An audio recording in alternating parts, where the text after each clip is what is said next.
I have a question, and this one might stir up some drama, but that's what we're here for. We're here for the drama. We're here for the tea, sis. It's 9 o'clock in the morning. I don't know why I'm acting so sassy. Anyway, I have a question, and I don't have an answer like usual. This one is a little bit more straightforward. I don't know how long this can even go, but I'll try to stretch it as long as possible. But I am trying to go see Deadpool today, so you need to wrap this up. The question in question is, how do we rank lyricists from different eras? Not that my ankle started to hurt for a second. Not rappers, because rappers is subjective musically. Throughout different eras, they can kind of blend. I can say a rapper from the 80s is better than a rapper from present day, just based on their music and stuff like that, because that's all subjective, right? Maybe I like the music in the 80s better than I like the music from the 90s, then I like the music from the 2000s, etc., and so on and so forth, and vice versa. But lyricism is quantifiable. I can look at a sheet of paper and tell you it was constructed with more technicality. But if it's Eminem's lyrics versus so-and-so's lyrics, I'm not going to say specific names because I don't want to just dunk on anybody. As far as like, if I'm being disrespectful, if I'm comparing, I can compare, but you get what I'm saying. A trash rapper versus somebody who's elite, I can tell you this is better based on this, based on that, and when I hear it, I can tell you based on, well, this flow is more complex, especially being a writer myself. I can tell you this is more complex. This is harder to do. This is more intricate, whatever, what he's doing. He's more clear when he's speaking, if he's going super fast versus when this guy's going super fast, I can barely hear what he's saying. He's mumbling it, whatever, like there's certain things like that that are actually quantifiable in lyricism. The complexity in the punchlines, the amount of syllables being rhymed, while you're doing something else, the storytelling aspect of it. Like these are quantifiable things I can look at and say, this makes you a top tier lyricist versus the other guy. Where it gets tricky is when you have a bunch of guys that can do this exact same thing. Those are aliens. There's probably like 5 of those. There's like Eminem, Royce, Lupe, King Los, those type of guys, right? They kind of all can dip into the same bag.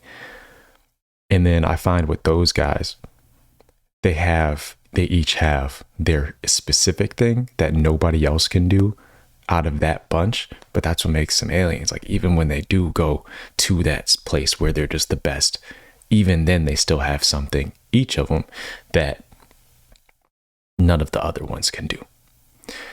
None of those people I listed can freestyle like King Los. None of the people I listed can, or at least maybe they can, but they haven't gotten as conceptual as a Lupe with, his storytelling throughout entire projects. None of them can do the multi-syllable rhyming that Eminem does, at least not to the level he does it, while incorporating punchlines and bars and stuff like that. And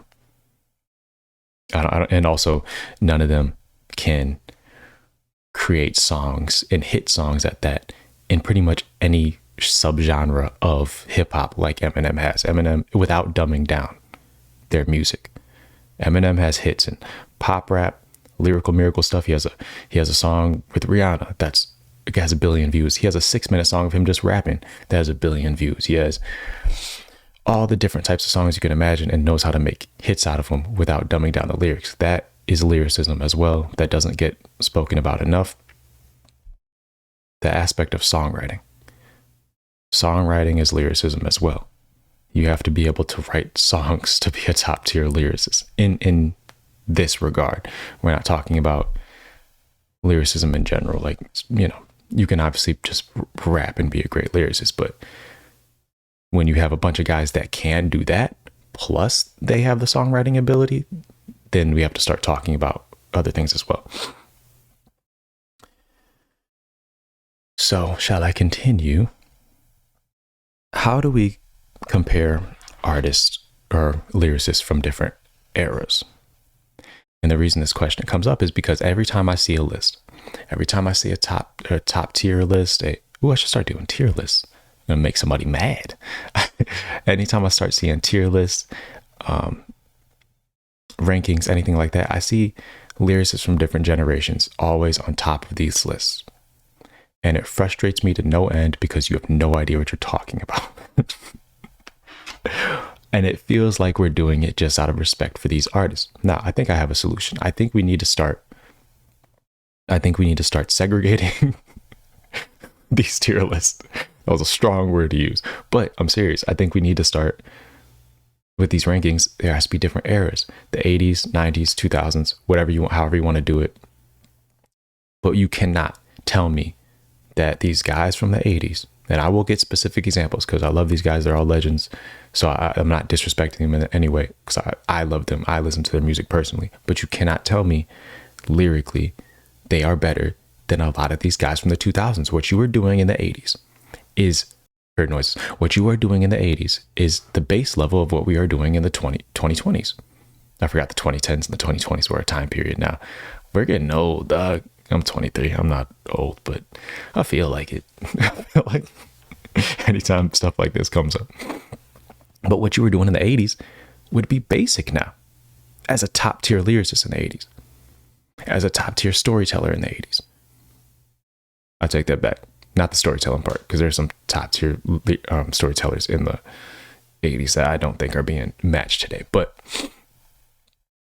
just as an overall lyricist, what you were doing back then is basic now.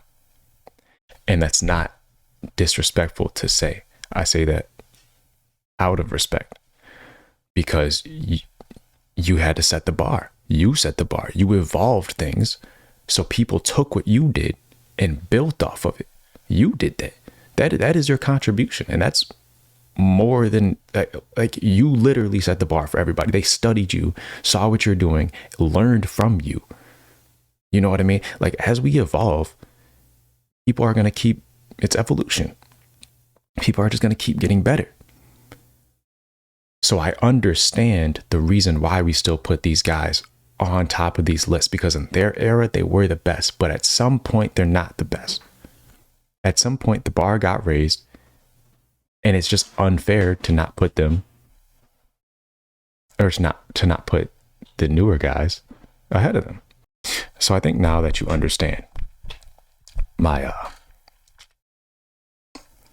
question, so I think now that you understand my question a little bit, I pulled up 3 examples and I didn't even look at them. I think I looked at one of them. I think I looked at the source one. I had glanced at it, but 2 more examples, I guess. I didn't even look at them. I will guarantee they will show you exactly what I'm talking about. So this is the source one. I already looked at it. I like this website, by the way. So this isn't disrespectful to the website. This is just something I feel like I need to be addressed. Elzhi being 50 is, I hope this isn't in order. That's criminal. I didn't look at it. Elzhi is arguably like top 10. 50's wild. I promise you 49 is not better than Elzhi. It's not better than Elzhi. Lyrically, not better than Elzhi. Not better than Elzhi. Yeah, see what I mean? Like, that's crazy. Push T is not better than Elzhi. Not a better lyricist. It's not. Absol's incredible. He's low too. Elzhi is the most creative storyteller next to Nas. I don't know who's number 1, but he is the most creative storyteller we've ever seen. That deserves a higher spot than 50, in my opinion. I'm not going to go through this whole list and start dissing it. I just want to get to the nitty gritty. All right, who is it? It's not Andre 3000. He doesn't have enough solo albums to prove that. Rakim. Rakim's number 2. I want to read their example. Rakim is not just a rapper, he is a lyrical deity. The god MC from Long Island transformed hip hop. That's on my microphone. Yeah, okay. I'm about to sneeze, so I might chill out for a minute. So if we're talking about greatest, Talk about greatness, sure. Then Andre 3000 is not a greater lyricist than Rakim. He's not more of an impactful lyricist than Rakim. He didn't change the bar the same way Rakim set the bar. He didn't do that. You're telling me Rakim's better than Lupe Fiasco? If this is a relay race, he's running. He's passing the baton to this guy who's running all the way down there till he has to pass the baton. He's still back here. They're up there. It doesn't matter that they started here and he was over there. You know what I mean? They went all the way over there. Who's further? They're still further. He's back here. It is what it is.